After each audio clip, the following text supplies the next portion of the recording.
let's see if we can tackle this question here in 2025. All right, so let me put it in there, 2025, because things change, right? Or do they? Or do they? Let me back up a little bit because, man, the basics have always worked. The only problem now is that, oof, we're dealing with new technology. We're dealing with a lot of liars in the fitness industry where, they're getting this surgery done or they're using some kind of PED. If you're not familiar with the acronym PED, it stands for Performance Enhancement Drugs. All right, like steroids, SARMs, testosterone replacement therapy, TRT, stuff like that, right? So a lot of that is going on, and they're not saying it, right? So we have to be careful with who we listen to. It depends what you want. If you want to use PEDs, that's on you. You use it at your own risk. Am I condoning it? No. Do I use it myself? No. Do I use supplements? Here and there. The only supplements I use is sometimes creatine and sometimes um, protein shakes. That's it. I tried the whole pre-workout before, left it alone again. I don't no, I don't need it. Anyways, what is the best way to lose weight in 2025? Ooh, okay. So now, before we begin, let me give you my background. I've been doing this for 16 years now. I've been doing it for a while professionally. And even before Manny's Fitness program, I I've always worked out the majority of my life. I started working out when I was like maybe 14-ish, give or take. And even in the military, I was in charge of the fitness for all the Marines, so on and so on.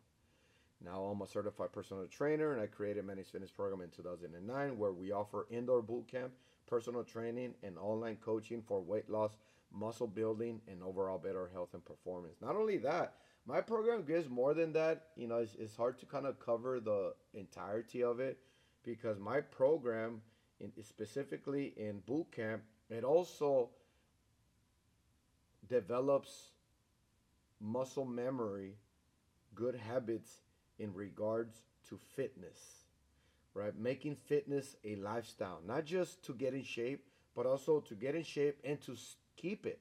Stay strong or get stronger, fighting for the body that we want and fighting for the body that we want to continually have, right? So, what is the best way to lose weight in 2025? I would say watch your carbs. I would say watching your carbs. Yeah, I would say watch your carbs because we are as a civilization, we are creators. We develop. We um, make new things that can either help us or destroy us, right? There's some really good culture foods out there, but a lot of it has a certain amount of seasoning or a certain amount of carbs or sugars or anything like that are gonna make our taste buds explode, which is fun during the moment, but if it's a lifestyle to where you're continually consuming sugars, a lot of seasoning, and just carbs, it's over. You cannot out train bad nutrition.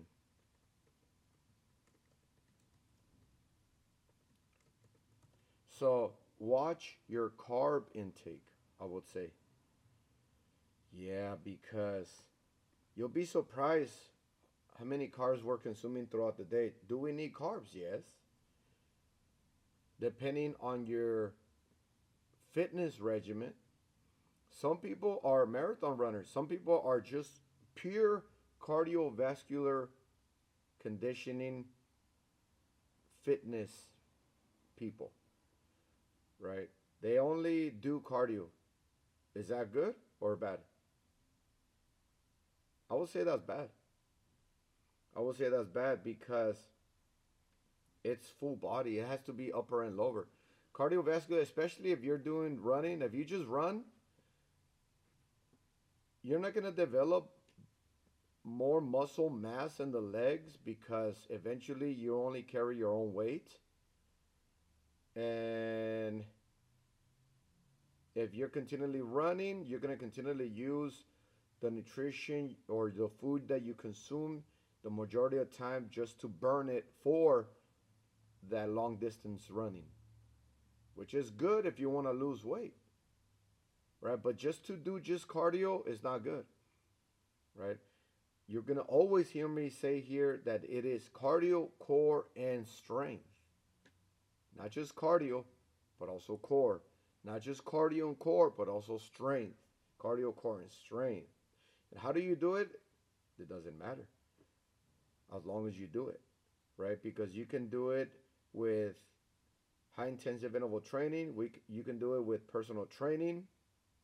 You can do it with low intensity workouts, personal, just alone workouts. It just depends what you want. But where are you going to get the most benefit? Do you have enough time to do cardio, core, and strength in 45 minutes? Because that's how long we take. Here at Manny's Fitness Program, we have our boot camps are 1 hour. You come in, the first 15 minutes, it's to get together, get yourself together, get a foam roller, get a mat, and we also have stretching exercises up on the screen. And there you either foam roll or you do some stretching exercises for 15 minutes. After that, we going into the warm-up. The warm-up is 5 to 7 minutes. After that, we go into a 2 to 3 minute workout demonstration with modifications if necessary. After that, we go into a 30-minute workout. You're not working out for the whole 30 minutes. You'll have breaks in between. Usually 2 to 3 phases.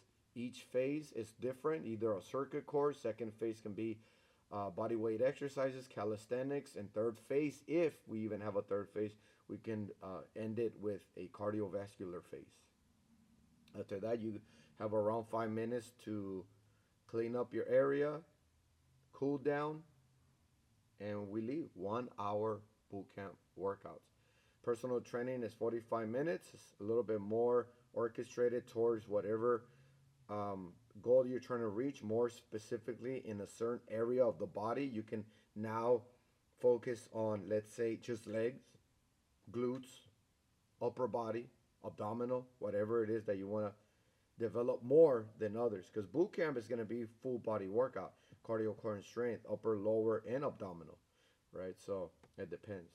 So watching your carbs with personal training, high intensive interval workouts, circuit courses, and stuff like that, right? Watch your carbs. Unless you are a marathon runner, you're gonna need a lot of carbs, right? But like I said, if you are a marathon runner, I hope you have enough time in your schedule to add some upper body exercises. That way you're not weak in the upper body. You will meet marathon runners that are super weak in the upper body, small arms, small shoulders, small chest, or no strength in that area because of that, right? Can they run 10, 15 miles without stopping? Probably yes, which is possible. There's some ultra marathon runners out there.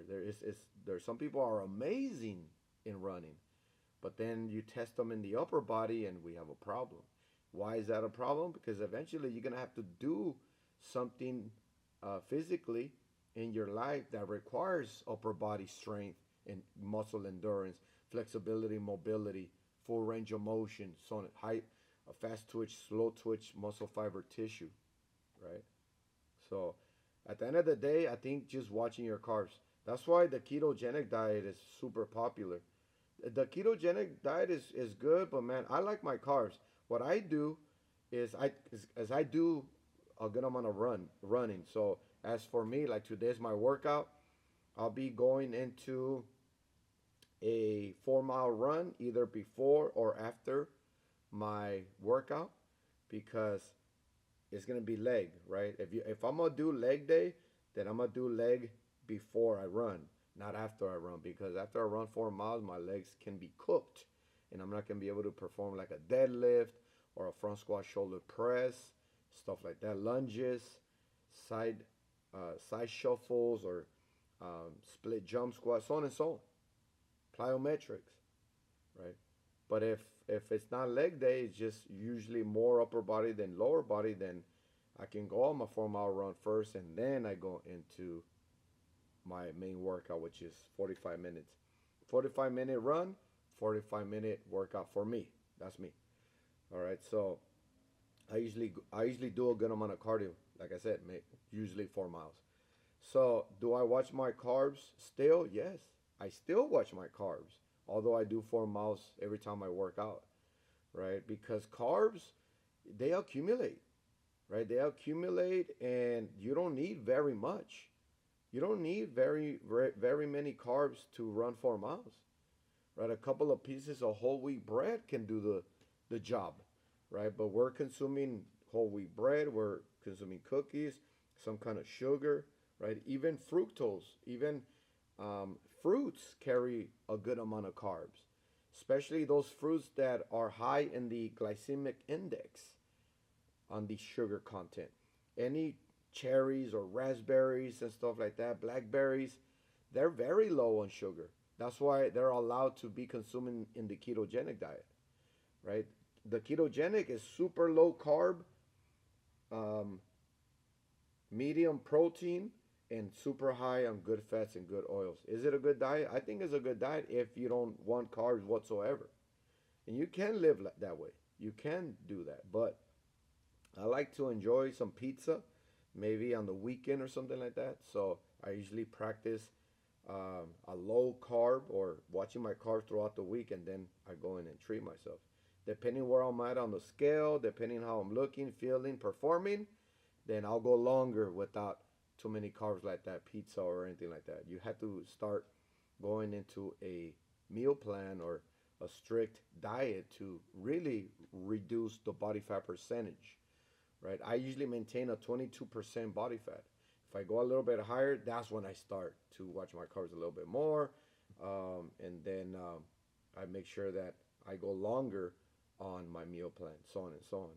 So number one, watch your carb intake. All right, so be careful if you're gonna just reduce carbs completely, because there's this thing called the keto flu. And some of you that done the ketogenic diet have been experiencing that, where you're gonna feel super lethargic, weak. You're not gonna be able to perform, so on and so on, in the first couple of weeks because of that. Your body is so used to using carbs from wheat or any flour products or anything like that. Good healthy flour products, right?